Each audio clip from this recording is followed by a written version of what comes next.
Where do you start when you talk about Week 10, folks? Do you talk about the Titans forgetting how to defense?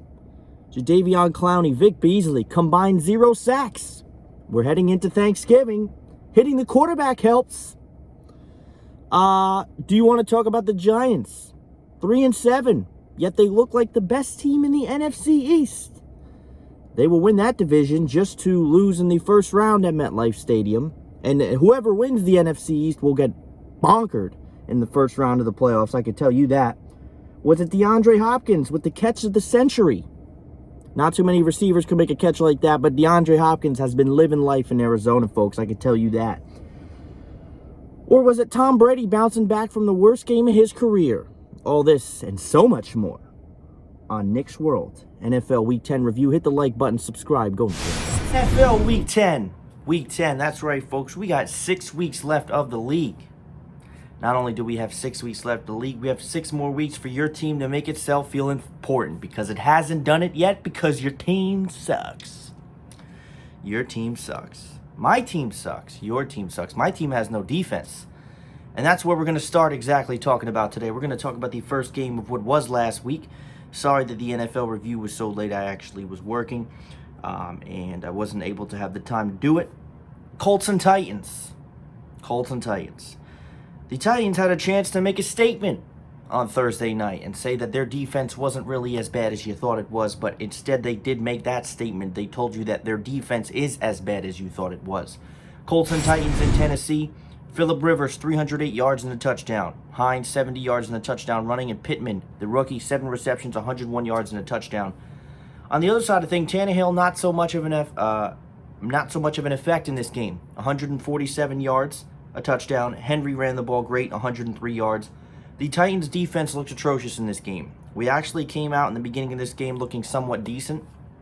And sure enough, that was ruined sooner rather than later. Special teams looked like a disaster. Our third-string punter, blocked punt, returned for a touchdown. The team's defense just looks absolutely miserable. 34-17, the Colts beat the Titans. And we will go to Baltimore. I think we go to Baltimore this week. I know we play Baltimore. I don't know where exactly the game is off the top of my head. And we're going to have to figure something out, because whatever this is, it's not working. The defense looks terrible. The pass rush is non-existent. The secondary is giving up passes. You know, we need a defensive coordinator. And sooner that happens, the better. Dean Pease retired, and once he did, the defense went with him. Not looking good for the Titans on defense right now. You know, our offense has been pretty good. Hasn't been perfect. But we definitely have to figure out a way to get that defense together. Because if we don't, there'll be more of this. There'll be more of this. NFC East matchup. Anything but exciting. Well, actually, this game was a little bit better than that. The Giants and the Eagles. I want to say this was at MetLife Stadium. Carson Wentz, 208 yards, nothing else. Miles Sanders came back. He had 85 yards on the ground. Daniel Jones had himself a pretty good game. 21 for 28 connecting, 244 yards. He also rushed for 64 on the ground and a rushing touchdown as well. And a good game for Darius Slayton with 5 receptions and 93 yards. Giants looking like they're starting to gain momentum. 27-17, they beat the Philadelphia Eagles. They will now head into their bye week. Followed by that, they will play Cincinnati. Philadelphia will head to Cleveland. The reason I know this is because I actually looked it up. How about that? As far as Philadelphia goes, they're awful. They should be a lot better than they are. They just suck. They suck. The Giants are not amazing, but their defense is playing better. And they had no problem scoring the football on Sunday. So if this type of play continues, hard to say, but a 3-7 team may actually win the NFC East. What their record will be, you know, the Giants could be as good as 7-9 when the season ends. They could be as good as, you know, I don't see them going 8-8, and they will not break 500. Some people are even saying the Giants are going to win out. I don't know where they get that from. They probably should get checked out for some type of mental illness, because I don't know where you would sit here and say the Giants are going to go 8-8. They will win a couple more games, and they will probably win this division, because Washington just isn't good. Dallas is miserable without Prescott, and the Eagles are just, they're not good. The whole division is just terrible. But that's that. But speaking of terrible, we're talking about a game between Cleveland and Houston. Cleveland and Houston. Deshaun Watson, 163 yards and a touchdown. Baker Mayfield, garbage on a silver platter, 132 yards. Chubb, great game back, 126 yards and a touchdown. Cleveland beats Houston 10-7. No, not much scoring in this game. Houston's terrible. I said going into the season that Houston was not going to be good. A lot of people didn't want to believe me. They wanted to be ignorant, so take your ignorance and shove it because I was right. Cleveland, on the other hand, is 6-3, but they don't play like a team that's 6-3. They actually don't play like a team that has any desire to win. And I honestly, God, hope they don't make the playoffs, because I know if they make the playoffs, Baker Mayfield will get bodied in the first round in the AFC playoffs, depending on who they play. But despite being 6-3, I am not sold on Cleveland, and I damn sure ain't sold on Baker Mayfield. How about that? Detroit and Washington came down to the wire. Alex Smith threw for 390 yards. Gibson, 45 yards and 2 touchdowns. McLaurin, 7 receptions and 95 yards on the Washington side of things. And Stafford, on the other hand, had himself a pretty good game. He had 276 yards, 3 touchdowns. Swift ran for 81. And Marvin Jones Jr., 8 receptions, 96 yards, and a touchdown. Now, Detroit ended up winning this game 30-27. They were in control most of this game. Washington was able to score some points. I don't know what Washington's plan is here. They can flip-flop all the quarterbacks they like. The team's offense is just... They can't seem to find it at quarterback. Dwayne Haskins is not a long-term answer. Kyle Allen is not a long-term answer. And Alex Smith, at this stage in his career, it's just amazing that he's playing, but he's not obviously going to be a long-term answer for anybody. So Washington will probably, going into the draft, will probably be drafting, they should draft another quarterback. And that may be disrespectful to some, but I don't think Washington has any time to waste. Their defense is great, or has been playing great, but outside of that, the team doesn't have much to offer. And Detroit is, they're hit or miss every week. Green Bay and Jacksonville. Jacksonville played actually better in this game. Lutton, who has been quarterbacking for Jacksonville, had 169 yards, a touchdown, and a pick. Rookie James Robinson continues to run the ball well, 109 yards. Rodgers, on the other hand, a very good game, 325 yards, 2 touchdowns, and a pick.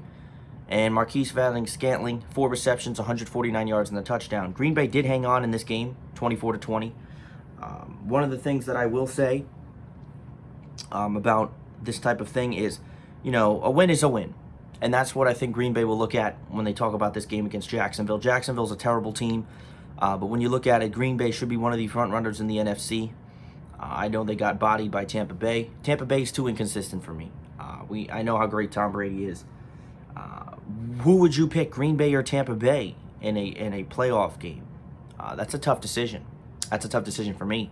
That would be a tough decision for a lot of people. Me personally, I think Green Bay's a better team than Tampa Bay. I think we all agree on that. But Tom Brady has this playoff mystique to him, man. Tampa Bay is a really hard team to bet on because you don't know what you'll get out of them. But Green Bay does get the win.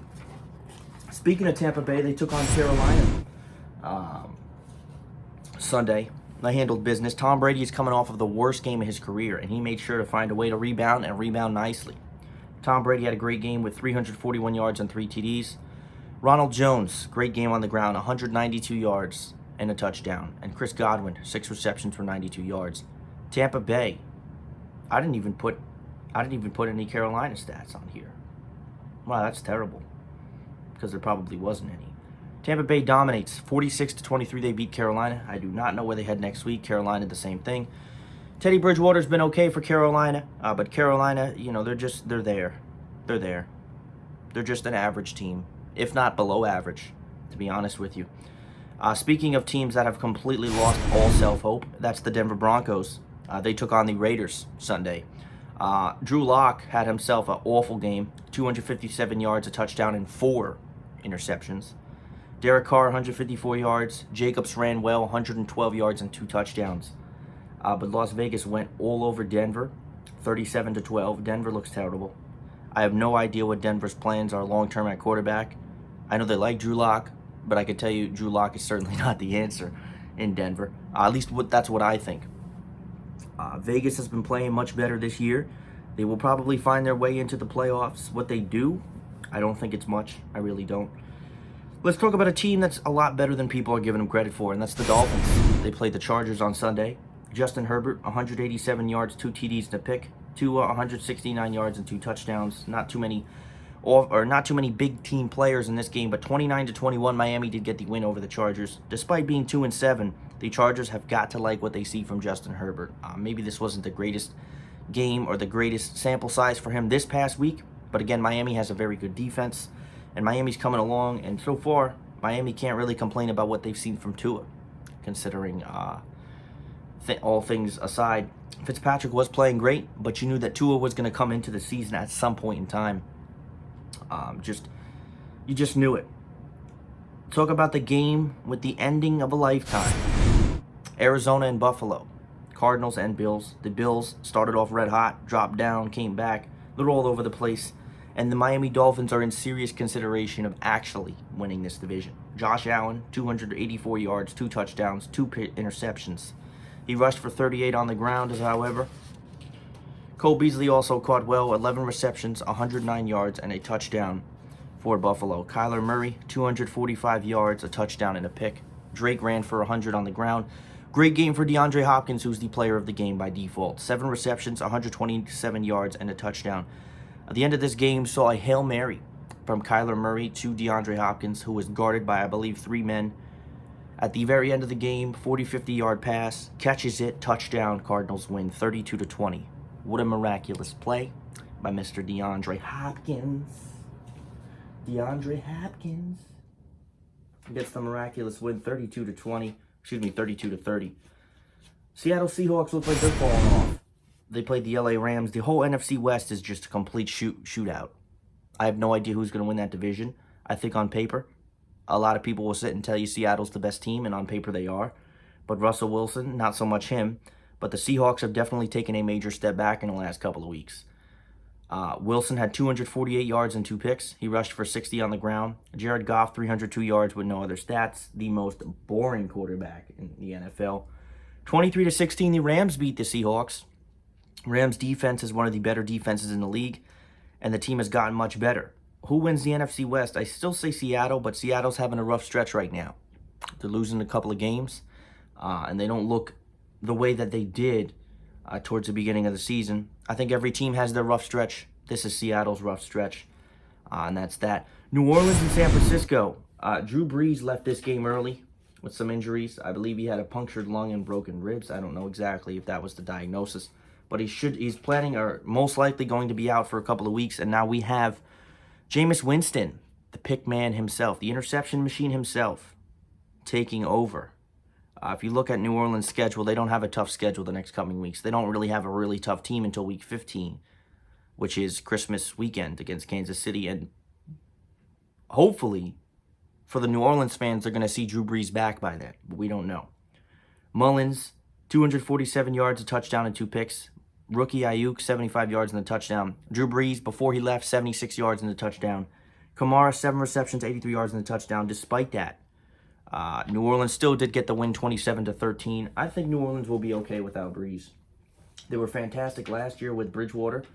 But again, I don't think that Winston is going to be as successful, considering that the Saints, I don't know, man. I don't know. The Saints are another team in the NFC that you kind of look at and you say, okay, well, this team's good, very good. They're going to make the playoffs, but what do they do in the playoffs? You know, there's only so many years in a row where the Saints can have some unsuccessful attempt in the playoffs.